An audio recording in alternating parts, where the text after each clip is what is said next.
अगर ये सब बताना हेट फैलाना है, इस देश और राष्ट्र के खिलाफ जो ताकतें खड़ी हैं, मैं उन्हें दुष्ट नहीं कहता, वो इस्लामिक जिहादी मुसलमान हैं, उनके खिलाफ इसी भाषा में जवाब दिया जाए। किसी को बुरा लगे, किसी की टिकट कटे, किसी संगठन को नाराजगी हो, बहुत बहुत धन्यवाद कर दूंगा मैं उनको। वो कानून चल रहा है और आपके सोने की पराकाष्ठा यह है माइसेर सर कि आप आज भी शर्मा जी ने कार अगर नई ले ली है तो वर्मा जी का पूरा परिवार इस उसमें लग जाएगा कि इनकी 4 दरवाजे की गाड़ी है, 5 की मैं लूंगा चाहे कुछ हो जाए। पूरा जीवन शर्मा जी को छोटा दिखाने में, शर्मा जी के यहां ट्रेजेडी हो जाए तो कहें अच्छा बहुत बनता था, अब अकल ठिकाने आई। हम इस बीमारी से ग्रस्त हैं, इसलिए हम अपने दुश्मन को, मैं आपके सामने कह रहा हूं, अपने दुश्मन को धन्यवाद दीजिए कि दुश्मन आपके सामने खुल्लम खुल्ला कुछ करता है और वो दिखाना चाहता है देखो, लेकिन हम अपने स्वार्थ और लालच के कारण आंखों पे पट्टी बांध के कहते हैं नहीं नहीं तुम ऐसा नहीं कर सकते, तुम तो हमारे भाई हो, तुम्हारा नाम तो ओम प्रकाश था, तुम गलती से तुम्हारा नाम नूरे इलाही हो गया है, तुम भगवान दास थे, तुम गुलाम नबी हो गए हो। हम तो इस जड़ में निकालने में लगे हैं कि 2-4 आ जाएंगे तो हम झंडा गाड़ेंगे कि घर वापसी हो गई। अपने जो चले गए हैं उनको वापस ले आइए, किसी को लाने की जरूरत नहीं, पता चलेगी। हजारों हमारे बीच में से, चाहे वो खटीक हो, दलित हो, बहुत सारे लोग चले गए हैं, उन्हें ले आइए, सनातन मजबूत हो जाएगा। जिन्होंने तलवार के जोर पर शलवार पहनी थी उन्हें वापस मत लाइए, उन्हें वापस मत लाइए। उनका क्या है, उन्होंने अपना चरित्र दिखा दिया। कल तलवार के बहाने हमने शलवार पहनी थी, 50 साल के बाद कोई बंदूक रखेगा, हम फिर दोबारा से गुलाम नबी हो जाएंगे। ऐसे दल बदलुओं को मत लाइए। जो आपके अपने थे उनको आपने, मैं मेरी जाति ये छूत है, ये अछूत है, इसका खाना नहीं खाएंगे, उसका खाना नहीं खाएंगे, वही आपकी डिफेंस लाइन थी, आपने उन्हें दूर कर दिया, वही डिफेंस लाइन थी। इसलिए आप 1947 के भारत से चलें और बड़ी राष्ट्रवादी शक्तियां इस देश में थे। अब तो हर गली में एक दुकान है, हर गली में आ जाता हूं, इतने लोग मिलते हैं, हमने सर ये बनाया है, हमने ये सब इतना काम कर रहे हैं। मैं कहता हूं कि भाई मेरे, हर आदमी है और हर एक की एक संस्था है और हर आदमी इतना काम कर रहा है, उसके बाद भी काम नहीं हो रहा। इसलिए संगठन बनाने से कुछ होगा नहीं। जिस दिन अकेले खड़े हो जाएंगे करोड़ों लोग सुनने आ जाएंगे, आपके पीछे चलने लगेंगे। इसलिए वक्फ प्रॉपर्टी कानून में जब ये संशोधन हो गए, उन्होंने आपको बताया नहीं। हमारे यहां तो भारत माता की जय, हर हर, हम तो चिल्ला चिल्ला के बताते हैं, अपनों को तो बता नहीं पाए, दुश्मन को और अलर्ट कर देते हैं। उन्होंने नारा नहीं लगाया। यह कानून बना 2013 में पास हो गया। आपके सोने और हमारे सोने की पराकाष्ठा यह है कि छोटा मोटा काम नहीं किया इस कानून के पास होने के बाद। 1995 में जब यह कानून अमेंड होके आ गया था, उन्होंने देर नहीं की। वो इसमें इंतजार में नहीं है कि अभी तो 283 हैं, फिर 303 आएंगे, फिर 570 आएंगे, तब ये देश बदलेगा। वो इस चक्कर में नहीं पड़ते हैं। पता है उन्होंने क्या काम किया? वक्फ प्रॉपर्टी कानून जैसे ही बना, 2005 में ताजमहल को वक्फ प्रॉपर्टी घोषित किया और कब्जा कर लिया। यह खबर पढ़ी गई आपने? ये नहीं पढ़ेंगे आप तो खबर सिर्फ ये पढ़िए, पेट्रोल महंगा हो गया है, मोदी को हटाओ। पेट्रोल और आलू और दाल और चावल पे जो समाज जिंदा हो, फिर वो समाज नहीं, वो फिर भेड़ बकरी होते हैं।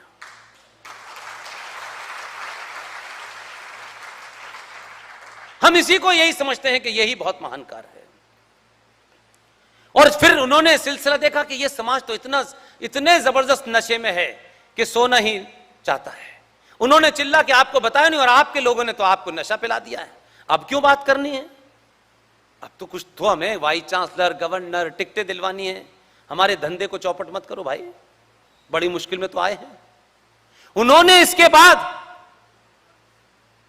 गुजरात में मैं गया 3 साल पहले, यह बात गुजरातियों के सामने मैंने रखी।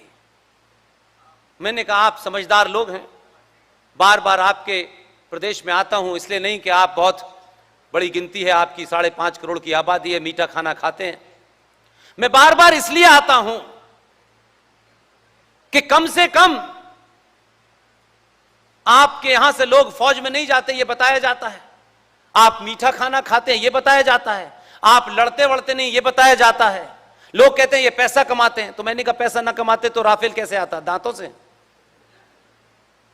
लेकिन फिर भी वो लोग इतने जागरूक हैं कि 47 में जो उन्होंने गलती की उसका प्रायश्चित उन्होंने 2014 में किया, कर लिया और देश को चिल्लाए नहीं, क्योंकि हमारे यहां राजनीति के केंद्र तो हिंदी भाषी लोग। अरे साहब, एक से एक तूफान नेता उत्तर प्रदेश, बिहार और मध्य प्रदेश और राजस्थान, ये हिंदी बेल्ट के थे। वो आया, उन लोगों ने, उनके बीच में मैंने कहा कि ये आप इसलिए कीजिए कि आपके अंदर कम से कम राष्ट्र को लेकर के ये समझ में आ गया है कि आप आलू प्याज से हट गए हैं, इसलिए आपने अपने ही लेबोरेटरी में 15 साल जिस आदमी को पूरी तरीके से एक्सपर्ट बनाया, और जब आपको लगने लगा कि अब ये इसका काम यहां हो गया है, अब इस डॉक्टर को दिल्ली भेजना है, आपने बगैर कुछ कहे दिल्ली भेज दिया। हम तो अपनी एक छोटा सा पेन भी दे दें किसी के तो उसके सर पे खड़े रहते हैं कब वो वापस करेगा। इसलिए मैंने वहां ये बात कही, और उसके बाद फिर ये हो गया कि कहते हैं कि सत्ता आदमी को जब लंबे समय तक रहती है तो कमजोर कर देती है, थोड़ा गाफिल कर देती है, थोड़ा आदमी ईज में आ जाता है, अरे सब हो जाएगा, हम देख लेंगे। उसी वक्त सबसे ज्यादा जगने की जरूरत होती है। 3 साल पहले कहा और 1 साल पहले की घटना बता रहा हूं। कल जा रहा हूं मैं वहां, फिर चिल्लाऊंगा। सोमनाथ का मंदिर सुना है आपने? सोमनाथ के मंदिर के दीवार से लगी हुई पूरी जमीन पर पे मुसलमान जिहादियों ने कब्जा करके उसे वक्फ की जमीन घोषित कर दिया है। हमारी पीढ़ी में से बहुत सारे लोग कहेंगे क्या है, पीछे ही तो है मंदिर के, पीछे वाले को आगे आने में समय नहीं लगता है। सूरत के अंदर म्युनिसिपल कॉरपोरेशन का ऑफिस, जो एक पुरानी पुरातत्व विभाग की बिल्डिंग है, उस पर कब्जा करके उन्होंने कहा कि यह बिल्डिंग, कोई एक पिटीशन नहीं डालता, कोई चैलेंज नहीं करता। मुझे क्या फर्क पड़ता है, सरकार का है। देखें, मेरे घर पे जब होगा, आपके घर पे जब होगा, तब आप इस लायक नहीं होंगे, आप चुपचाप चले जाएंगे। इसलिए जिनके बारे में आप दिन रात बात करते हैं, मैंने सुना है बड़े संगठन बना के उन्हें आजकल दिल जीतने में कुछ लोग लगे हैं। दिल्ली के अंदर, आप तो यहां राजस्थान में हैं, अगर आप ये मानते हैं कि राष्ट्र के बारे में आपको बड़ी चिंता है, तो 2 भी एमएलए आग लगा सकते हैं, सड़कों पे नहीं, लोगों को सच बता के। लेकिन एमएलए साहब को तो अगले बार की कुर्सी चाहिए, इसलिए वो क्यों बोलेंगे? ये मैं कह रहा हूं। इसलिए समझदार लोग आग से पहले ही अपना काम कर देते हैं। मैं गया, मैंने उनसे कहा कि मैं आपको 3 साल पहले बता के गया था, लेकिन आपने मेरी बात नहीं सुनी। आपको लग रहा था कि इसे बताने से, क्योंकि ज्यादातर लोगों के अंदर यह भावना पैदा हो गई है। पुष्पेन जी आ गए, बुला लिया साहब, जीडी को बुला लिया, आरएसएन को बुला लिया, और इसके पीछे अपना पॉलिटिकल एजेंडा कैसे हम साधें। लोग आएंगे इनके नाम पे, फिर नेताजी का भाषण सुनेंगे, और नेताजी कहेंगे इससे बढ़िया क्या मौका है। तब मैंने चिल्ला चिल्ला के कहा उनसे कि भाई, इसके खिलाफ लड़ाई लड़ो। बड़े वकीलों को भी बता के आया, संविधान की धारा बता के आया कि अगर आपने ये लड़ाई नहीं लड़ी तो आपके हाथ से ये गया, ये जो जमीन का टुकड़ा जिसे दिन भर भारत माता की जय कहते रहते हो, ये गया आपके हाथ से। और अभी सूरत के म्युनिसिपल कॉरपोरेशन के ऊपर उन्होंने दावा ठोक दिया। आप कुछ कर ही नहीं सकते। आप तो सरकार से मांग करते हो ये जीएसटी क्यों नहीं हटाई, आप करते रहो। ये जीएसटी, ये नौकरी, ये तमाम सारी चीजें जीवन का माध्यम है, लक्ष्य नहीं है। हमने नौकरी को भी मान समझ लिया कि यही अंतिम लक्ष्य है। मैं सलूट करता हूं उन 3-4 बड़े अफसरों को, नाम नहीं लेना चाहता इस मंच से। सरकार कोई भी हो, सरकार सरकार होती है। बीकानेर की सभा में 4 बड़े लोग सिविलियन ड्रेस में आए थे।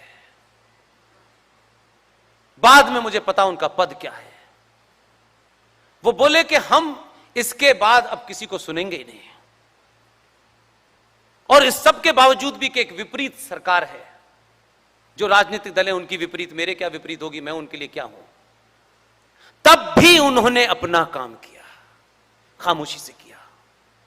जिन लोगों के पास सरकारी पद नहीं है, जो इस व्यवस्था के अंग नहीं है, वो भी नहीं कुछ करना चाहते, तो फिर इस भारत माता का नारा लगा के भारत माता की जय कहते हैं। तो किसकी जय कहते हैं? 1947 में भारत की आबादी के हिसाब से जो भी मुसलमानों की परसेंटेज थी, हमारी कायरता, मक्कारी, झूठ फरेब के कारण 2022 में भारत के 29 राज्यों में से 9 राज्य में हिंदू अल्पसंख्यक है।